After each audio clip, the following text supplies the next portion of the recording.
آج جمہوریت کی فتح ہوئی ہے، آج قانون کی فتح ہوئی ہے اور ہم یہ chief justice Peshawar high court اور پشاور ہائی کورٹ کا شکریہ ادا کرتے ہیں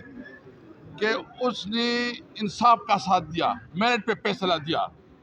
اور یہ فیصلہ اگر عدالتیں اتنی جرت سے فیصلے دیتی ہیں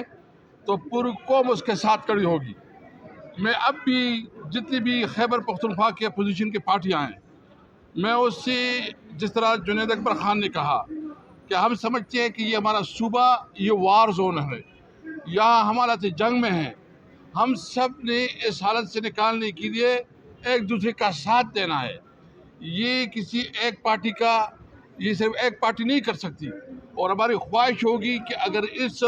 امن کے لیے آپ کی جو تجاویز ہوں گے ہم آپ کی تجاویز کو ویلکم کریں گے۔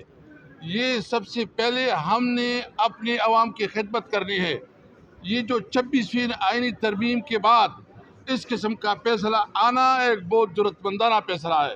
میں اس لیے اپنے پارٹی ورکرز کا، جتنی ضرورت کے ساتھ ہمارے ورکرز نے، میں اپنے بہادر MP صاحبان کا اور میں اپنے MNA صاحبان کا، میں اپنی تمام لیڈرشپ کا شکریہ ادا کرتا ہوں کہ ہمت اور جرت کا مظاہرہ کیا ہے اور دکھایا ہے کہ یہ خیبر پختونخوا عمران خان کا ہے، تحریک انصاف کا ہے، اور ہمیشہ عمران خان کا رہے گا۔ میں سلمان اکبر راجہ کا بھی شکریہ ادا کرتا ہوں، شوکت بصرت صاحب ہے یا دیگر لیڈرشپ جو ہے جو یہاں ہمارے پاس آئے ہیں، جنہوں نے ٹائم دیا ہے، میں سب کا شکریہ ادا کرتا ہوں۔ میں اس موقع پہ یہ امید رکھتا ہوں کہ ہم انشاءاللہ ایک نئی امید سے، ایک نئی سوچ سے اس حکومت سے سہیل افریدی صاحب آغاز کریں گے انشاءاللہ۔